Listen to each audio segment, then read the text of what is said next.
Donald Trump has declined to rule out using American military force to regain control of the Panama Canal or to acquire Greenland, citing economic security as a justification. At a press conference held on Tuesday at his Mar-a-Lago resort, the incoming U.S. president avoided offering assurances against military or economic coercion when questioned about his intentions for Panama and Greenland. "I can't assure you on either of those two," Trump said, "but I can say this, we need them for economic security." These insane comments, delivered during a wide-ranging and often disjointed discussion with reporters, are likely to raise diplomatic concerns as Trump prepares to return to the White House later this month with a nationalist agenda. Trump alleged that the Panama Canal, transferred to Panamanian control in 1999 under a 1977 treaty, is now operated by China. He called for the strategic waterway to be returned to U.S. control, emphasizing its military importance. "It is not controlled by China, it is controlled by Panama," Trump using propaganda to leverage support for this ridiculous plan.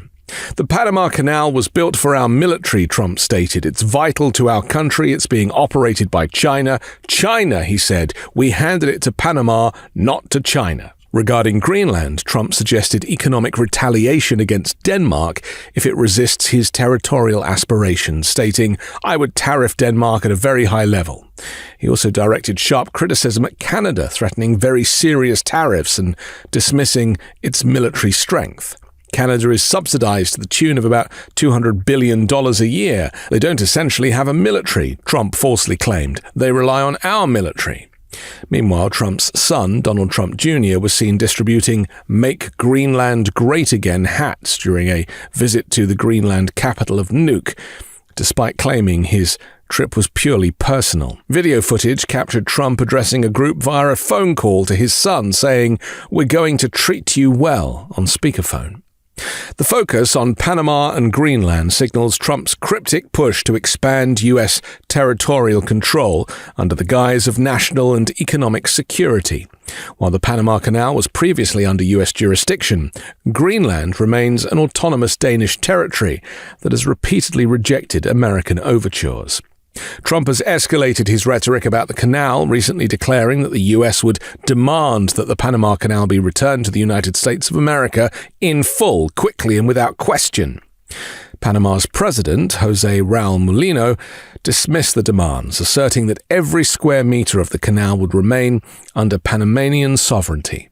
Trump's rhetoric has also caused unease in Greenland, where Danish Prime Minister Mette Frederiksen reaffirmed the territory's autonomy.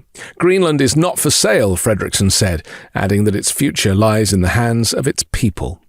Donald Trump Jr.'s visit included appearances at colonial landmarks and meetings with local residents, though no official engagements with Greenland's government were reported. On social media, Trump heralded the trip as a positive step. More propaganda designed to destabilize the region. "Don Jr. and my reps landing in Greenland," he posted. "The reception has been great. They and the free world need safety, security, strength, and peace. This is a deal that must happen. MAGA, make Greenland great again." Meanwhile, Justin Trudeau, just a day after announcing his resignation, has dismissed threats from Trump, suggesting the U.S. might use economic force to annex Canada, declaring there isn't a snowball's chance in hell that Canada would become part of the United States. "Workers and communities in both our countries benefit from being each other's biggest trading and security partner," Canada's Prime Minister wrote on social media, firmly rejecting Donald Trump's abusive propaganda. Trump's comments included a suggestion that Canada could face steep protectionist tariffs.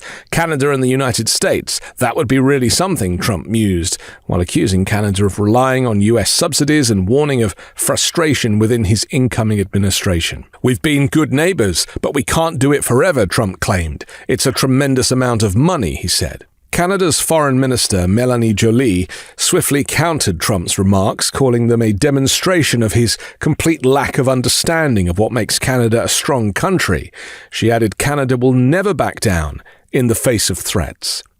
The exchange comes amid political uncertainty in Canada following Trudeau's announcement that he would step down after nearly a decade in power, leaving the Liberal Party to select a new leader. Parliament has also been suspended until late March. Trump's rhetoric has heightened tensions, as he also floated the possibility of renaming the Gulf of Mexico the Gulf of America. His comments about Canada included labeling their shared border, established over 230 years ago, an artificially drawn line.